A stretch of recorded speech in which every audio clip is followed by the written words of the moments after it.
प्रिय विद्यार्थियों, आज का टॉपिक है हमारा भारत में न्यायपालिका व न्यायिक सक्रियता। सबसे पहले हम भारत में जो न्यायपालिका है उसके संगठन के बारे में थोड़ा देख लेते हैं। भारत में न्यायपालिका का संगठन को हम निम्न रेखा चित्र के माध्यम से बता सकते हैं। भारत में एकीकृत न्यायिक व्यवस्था अपनाई गई है, अर्थात यहाँ पे अधीनस्थ या निम्न स्तर से उच्चतम स्तर तक एक न्यायालय एक दूसरे से संबंधित और श्रृंखलाबद्ध है। इसलिए इसको हम क्या कहते हैं, एकीकृत न्यायिक व्यवस्था कहते हैं। जैसे जिला न्यायालय, उच्च न्यायालय और उच्चतम न्यायालय, इस प्रकार से क्या है, श्रृंखलाबद्ध व्यवस्था है निम्न से उच्च की ओर। केंद्र स्तर पर सुप्रीम कोर्ट या सर्वोच्च न्यायालय या उच्चतम न्यायालय हम कहते हैं वो होता है, और उसका निर्णय क्या होता है, अंतिम होता है। उच्चतम न्यायालय में भी 3 स्तरों पर न्यायिक प्रक्रिया संचालित की जाती है। ये 3 स्तर ऐसे हैं कि इसमें एकल पीठ, द्विपीठ और पूर्ण पीठ या बहुल पीठ कहते हैं, जिसको फुल बेंच कहते हैं, अर्थात सिंगल बेंच, डबल बेंच या डिवीज़न बेंच और फुल बेंच। जो पूर्ण पीठ है उसको संवैधानिक पीठ भी कहते हैं, जिसके समक्ष अत्यंत उलझनपूर्ण संवैधानिक प्रश्नों की सुनवाई हेतु ले जाया जाता है। एकल पीठ में 1 न्यायाधीश होते हैं और द्विपीठ में कम से कम 2 न्यायाधीश और बहुल पीठ में मुख्य न्यायाधीश द्वारा निर्दिष्ट पीठ द्वारा या सभी न्यायाधीशों द्वारा संयुक्त रूप से निर्णय लिए जाते हैं। भारत में प्रत्येक राज्य में उच्च न्यायालय की व्यवस्था भी है, वो सुप्रीम कोर्ट के अधीन काम करते हैं और उच्च न्यायालय के जो निर्णय हैं उनके खिलाफ अपील हम क्या है, उच्चतम न्यायालय में कर सकते हैं। उच्चतम न्यायालय के समान 3 स्तरों पर न्यायिक प्रक्रिया यहाँ उच्च न्यायालय में भी संचालित की जाती है। इसके पश्चात जिला न्यायालय होते हैं। जिला स्तर पर एक जिला न्यायालय होता है और विभिन्न प्रकार के अधीनस्थ न्यायालय भी होते हैं। इनके निर्णय के विरुद्ध उच्च न्यायालय में अपील की जा सकती है। उच्च न्यायालय में भी एकल पीठ या द्वि न्यायाधीशों द्वारा न्यायिक प्रक्रिया का संचालन किया जाता है। न्यायपालिका की जो ये श्रृंखला है उसके साथ साथ विभिन्न स्तरों पर विभिन्न सहयोगी न्यायालय भी स्थापित किए गए हैं, जैसे प्रशासनिक न्यायाधिकरण, श्रमिक न्यायालय, पारिवारिक न्यायालय, स्थायी लोक अदालत, ये सब हैं। ये न्यायालय क्षेत्र विशेष या विशेष विषय से संबंधित होते हैं। इन विशिष्ट न्यायालयों में उनके लिए निर्धारित क्षेत्र के बाद सुने और निर्णित किए जाते हैं। तो इस प्रकार से क्या है, भारत में न्यायपालिका का संगठनात्मक स्वरूप है। इसके पश्चात हम जो न्यायपालिका है भारत में, या जो न्यायपालिका का हम चैप्टर पढ़ रहे हैं, उसकी क्या सीमाएं हैं उसके बारे में थोड़ा देखते हैं। न्यायपालिका के कार्यों व भूमिका के अध्ययन से स्पष्ट हो जाता है कि नागरिक अधिकारों की रक्षा करने व कानूनों की व्याख्या में न्यायपालिका की महत्वपूर्ण भूमिका है। लेकिन न्यायिक तंत्र द्वारा प्रशासन पर नियंत्रण आदि अनेक सीमाएं हैं, जिनको हम क्या हैं, बिंदुवार देख सकते हैं। पहला है कि न्यायालय स्वयं पहल नहीं कर सकता, अर्थात इसमें पहल का अभाव है, क्योंकि इसमें पीड़ित पक्ष को क्या है, न्यायालय में याचिका प्रस्तुत करनी पड़ती है, तभी क्या है, न्यायालय उस पर अपना काम करता है। तो सुओ मोटो पावर का अभाव है न्यायपालिका में। दूसरा जो है वो पोस्टमार्टम प्रकृति है, अर्थात न्यायिक नियंत्रण का लाभ जो है वो घटना हो जाने के बाद मिलता है, अर्थात न्यायिक नियंत्रण की प्रक्रिया क्या है, पोस्टमार्टम प्रकृति की है। यह रोग से बचाने के लिए लगने वाले एक प्रकार से टीकों के समान है। तीसरी जो सीमा है, समय व श्रम साध्य है। न्यायिक प्रक्रिया बहुत ही ज़्यादा समय व श्रम साध्य मानी जाती है। यह अत्यंत दुरूह भी है, जटिल है, महंगी है, लंबी है और उबाऊ प्रकृति की है। इसके फलस्वरूप क्या होता है, आम आदमी या आम व्यक्ति जो है वो बहुत कम और कठिनाई से क्या है लाभान्वित हो पाता है। अगली जो सीमा है क्षेत्राधिकार की सीमा, कई प्रकरण ऐसे हैं वो न्यायपालिका के कार्य क्षेत्र के बाहर होते हैं, तो इससे क्या है न्यायपालिका अपना नियंत्रण नहीं कर पाती है। तो इस प्रकार से क्या है न्यायपालिका की जो सीमाएं हैं इसने क्या है न्यायपालिका की भूमिका को कम कर दिया था। लेकिन 1990 के दशक से न्यायपालिका की जो भूमिका है वो बहुत ज़्यादा प्रभावशाली बनी है। न्यायपालिका के क्षेत्र में अनेक संरचनात्मक व कार्यात्मक परिवर्तन हुए हैं। न्यायपालिका के द्वारा न्यायिक सक्रियता जो है उसको एक नया कॉन्सेप्ट आया है न्यायिक सक्रियता का, उसको हम थोड़ा देखते हैं। न्यायिक सक्रियता जो है न्यायपालिका ने विगत वर्षों में अपने सामने जो उपस्थित किए गए मुकदमे या वाद हैं उसमें उन्होंने पाया कि ज़्यादातर प्रकरण कार्यपालिका या प्रशासन तंत्र जो है उसकी निष्क्रियता या अकर्मण्यता के कारण हो रहे हैं। जितने भी मामले आ रहे हैं उसमें ज़्यादातर इस प्रकार की स्थिति है। न्यायपालिका ने ऐसे मामलों में कार्यपालिका और प्रशासन तंत्र को अपने दायित्वों के प्रति सजग रहने के लिए आदेश पारित करने प्रारंभ कर दिए। न्यायपालिका की इसी भूमिका को हम क्या कहते हैं, न्यायिक सक्रियता कहते हैं। न्यायिक सक्रियता के लिए ऐसे कुछ कारण हैं जिसकी वजह से क्या है जुडिशियल एक्टिविज्म चला है, तो उसको हम क्या है बिंदुवार देखते हैं। पहला है कार्यपालिका की निष्क्रियता। जैसा कि हम जानते हैं कि कार्यपालिका सरकार का वह अंग है जो कानून को क्रियान्वित करता है। कार्यपालिका ही कानून का पालन करती है या कराती है और जनहित के त्वरित व सही कार्य कर सुशासन का आधार बनाती है। लेकिन वर्तमान की परिस्थितियां यह बताती है कि प्रशासन के हर क्षेत्र में सरकार अपने कर्तव्य को निभाने में और स्वयं कानून का पालन करने में या कराने में पूर्णतः सफल नहीं हो पा रही है। ऐसी स्थिति का यह परिणाम हुआ है कि नागरिक उन कार्यों को कराने के लिए न्यायालय की शरण ले रहे हैं जिन्हें यदि नौकरशाही या कार्यपालिका स्वयं ही कानून या नियम के अनुसार पूरा कर देती तो उनको न्यायालय में नहीं जाना पड़ता। प्रशासन की निष्क्रियता की स्थिति यहाँ तक पहुँच गई है कि कभी कभी समाचार पत्रों में प्रकाशित खबरों पर ही न्यायपालिका को संविधान के अनुच्छेद 21 के अंतर्गत सक्रिय होना पड़ता है। आज स्थिति यह बनती जा रही है कि बिना न्यायपालिका के दखल के प्रशासन कोई कार्य करता ही नहीं है।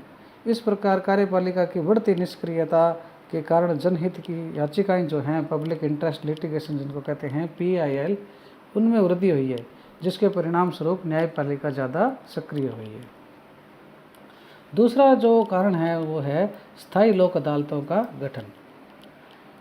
न्यायालयों में मामलों के त्वरित निस्तारण के लिए पिछले कुछ सालों में लोक अदालतों का प्रचलन बढ़ा है। लोक अदालतों के माध्यम से मामलों का त्वरित निस्तारण भी होने लगा है। लोक अदालतें प्राचीन काल में जो अपने पंचायत न्याय व्यवस्था थी उसके समान ही होती है, जिसमें आपसी समझौतों या आपस में राजीनामे से क्या मामलों का निस्तारण कर दिया जाता है। लोक अदालतों को कानूनी स्वरूप देने के उद्देश्य से विधिक सेवा प्राधिकरण अधिनियम 1987 का गठन किया गया। लोक अदालतों की प्रभावशीलता में वृद्धि के लिए विधिक सेवा प्राधिकरण अधिनियम 1987 में संशोधन करके 2002 बनाया गया तथा स्थायी लोक अदालत के माध्यम से स्थायी लोक अदालत के मामले में कुछ प्रावधान किए गए। स्थायी लोक अदालत पूर्व की लोक अदालतों से भिन्न थी। इसके कार्यक्षेत्र में वृद्धि करके जन उपयोगी सेवाएं जैसे डाक है, विद्युत है, यातायात है, बीमा है, ये भी क्या इसमें शामिल कर दिए गए। इस न्यायालय के द्वारा जो निर्णय दिए गए हैं उन पर क्या हम अपील भी नहीं कर सकते। स्थायी लोक अदालतों में न्यायिक प्रक्रिया को ही नहीं अपनाया जाता, अपितु नैसर्गिक न्याय का जो सिद्धांत है, प्रिंसिपल ऑफ नेचर जस्टिस कहते हैं, उसको अपनाया जाता है। न्याय, साम्य, सद्विवेक, ये सब क्या है इसके न्याय के आधार होते हैं। राजस्थान राज्य भारतीय संघ का ऐसा पहला राज्य है जिसमें स्थायी लोक अदालतों की स्थापना सबसे पहले की गई थी। राज्य के 33 जिला केंद्रों व जो एसडीएम ऑफिस हैं वहाँ पर क्या है, इस प्रकार की स्थायी लोक अदालतों का क्या है स्थापना की गई है। सन 2002 में स्थापित इन स्थायी लोक अदालतों ने एक बड़ी संख्या में मामलों का निस्तारण किया है और संपूर्ण भारत में ऐसे मामलों का निस्तारण किया जा रहा है। तो ये जो स्थायी लोक अदालतें हैं इन्होंने भी क्या है न्यायिक सक्रियता को गति दी है। अगला आता है विधिक सेवा प्राधिकरण की व्यवस्था, system of legal service authority. संविधान का अनुच्छेद 39A की अनुपालना में सभी व्यक्तियों को न्याय उपलब्ध कराने की दृष्टि से एवं न्यायिक सुधार के लिए विभिन्न जो विधिक सेवा प्राधिकरण हैं उनका राष्ट्रीय, राज्य, जिला स्तर पर गठन किया गया है। इन प्राधिकरणों का गठन विधिक सेवा प्राधिकरण अधिनियम जो 1987 है उसके अंतर्गत किया जाता है। इन प्राधिकरणों का मुख्य उद्देश्य विधिक सेवाएं उपलब्ध कराने हेतु नीतियां व सिद्धांतों का प्रतिपादन करना है। न्यायिक कार्यों के शीघ्र निस्तारण करने हेतु लोक अदालतों या बातचीत के समझौतों के माध्यम को अपनाने के लिए नागरिकों को प्रोत्साहित करना भी है। इन प्राधिकरणों की यह भी जिम्मेदारी होती है कि नागरिकों को विधिक ज्ञान देने के लिए विधिक साक्षरता के शिविर व प्रशिक्षण कार्यक्रम संचालित करती हैं। ये इस प्रकार ये जो प्राधिकरण है इनकी भूमिका ने नागरिकों में जागरूकता उत्पन्न करने में बड़ी महत्वपूर्ण भूमिका निभाई है, जिसके फलस्वरूप न्यायिक सक्रियता बढ़ी है। क्योंकि अब नागरिक विधिक प्रावधानों से परिचित होने के साथ ही सरलता से न्यायालय के दरवाजे तक पहुंचने लगे हैं। इसके बाद में अगला कारण है न्यायिक अधिकारियों के वेतन में वृद्धि। न्यायपालिका को स्वतंत्र बनाने के लिए यह जरूरी माना जाता है कि उन्हें पर्याप्त वेतन व सुविधाएं प्रदान की जाए। इसी उद्देश्य को ध्यान में रखते हुए भारत में सर्वप्रथम 54वें संविधान संशोधन द्वारा न्यायाधीशों को आकर्षक और पर्याप्त वेतन देने की व्यवस्था की गई थी। उसके बाद में केंद्र सरकार द्वारा न्यायाधीशों के वेतन सुविधाओं में वृद्धि के लिए आवश्यक सुझाव देने के लिए एक आयोग, शेट्टी आयोग का गठन किया गया। इस आयोग ने सुझाव दिया कि न्यायिक अधिकारियों को वर्तमान में दिया गया जो वेतन दिया जा रहा है वो पर्याप्त नहीं है, उसमें वृद्धि की जानी चाहिए तथा मजिस्ट्रेटों को आवश्यक सुविधाएं जैसे वाहन सुविधा, दूरभाष सुविधा, विद्युत व पानी के व्यय का भुगतान आदि भी दिया जाना चाहिए। तो इस प्रकार से क्या है जो न्यायिक अधिकारियों के वेतन में वृद्धि है उससे क्या है उसमें क्या थोड़ा सुधार हुआ। इसके बाद में आता है द्रुतगामी पथ न्यायालय की व्यवस्था, system of fast track court. Bharat में विभिन्न न्यायालयों में ऐसे आपराधिक मामले विचाराधीन हैं जिनमें संबंधित आरोपी व्यक्ति न्यायिक निर्णय के बिना कारागृह में है, जेल में है। न्यायिक प्रक्रिया लंबी होने के कारण उन्हें लंबे समय तक क्या जेल में रहना पड़ता है। यदि ऐसे व्यक्ति को फैसला आने पर निर्दोष घोषित किया जाता है तो संबंधित पक्ष को जेल में रहने की अवधि के लिए हर्जाना सरकार द्वारा दिया जाता है, जो एक अनावश्यक प्रशासनिक व्यय है। ऐसी स्थिति को देखते हुए सुप्रीम कोर्ट ने यह निर्देश जारी किया कि प्रत्येक राज्य, जिला और अधीनस्थ न्यायालय इस प्रकार की व्यवस्था करे कि ऐसे मामलों का निस्तारण शीघ्र अतिशीघ्र हो। इस व्यवस्था को हम क्या कहते हैं, द्रुतगामी पथ न्यायालय, फास्ट ट्रैक कोर्ट कहते हैं। इसके अंतर्गत क्या होता है, न्यायालय द्वारा जो आदेश जारी किए जाते हैं उसकी पालना को अनिवार्य बनाया जाता है। न्यायिक प्रक्रिया में विलंब होने का प्रमुख कारण यही माना जाता है कि जो गवाह होते हैं, साक्ष्य होते हैं, वो समय पर न्यायालय में उपस्थित नहीं होते। इस बाधा को दूर करने के लिए यह व्यवस्था की गई है कि न्यायालय द्वारा जो आदेश या समन जारी किए जाते हैं, साक्ष्य जो है उनको न्यायालय में उपस्थित होने की आवश्यक है। इसके लिए प्रत्येक जिला स्तर पर उप अधीक्षक, पुलिस स्तर के अधिकारी को उत्तरदायी बनाया गया है। इसके साथ साथ न्यायाधीशों के लिए भी यह निर्धारित किया गया है कि वे प्रति माह कम से कम 30 मामलों का निस्तारण करेंगे। तो इस प्रकार से ये न्यायिक सक्रियता का मामला है जिसमें क्या न्यायपालिका एक्टिव होकर काम कर रही है। इसके पश्चात हम देखते हैं न्यायपालिका की स्वतंत्रता, इंडिपेंडेंस ऑफ जुडिशरी। न्यायपालिका के कार्यों को देखते हुए यह आवश्यक समझा जाता है कि उसे व्यवस्थापिका तथा कार्यपालिका के प्रभाव से क्या है मुक्त रखने की व्यवस्था की जाए। डॉक्टर गार्नर ने भी इस संबंध में लिखा है कि यदि न्यायाधीशों में प्रतिभा, सत्यता और निर्णय देने की स्वतंत्रता न हो तो न्यायपालिका का सारा ढांचा खोखला प्रतीत होगा और उन उच्च लक्ष्यों की सिद्धि नहीं हो पाएगी जिनके लिए न्यायपालिका का निर्माण किया गया है। यह माना जाता है कि यदि न्यायपालिका स्वतंत्र हो तो न्यायाधीश निडर होकर अपना कार्य कर सकेंगे। न्यायपालिका की जो स्वतंत्रता है उसको सुनिश्चित करने के लिए कुछ प्रावधान किए गए हैं। पहला ये है कि न्यायाधीशों की क्या है, निष्पक्ष नियुक्ति होती है। न्यायाधीशों को अनेक देशों में जनता द्वारा या विधानमंडल द्वारा चुना जाता है और कुछ देशों में उनकी नियुक्ति कार्यपालिका के प्रधान के द्वारा होती है।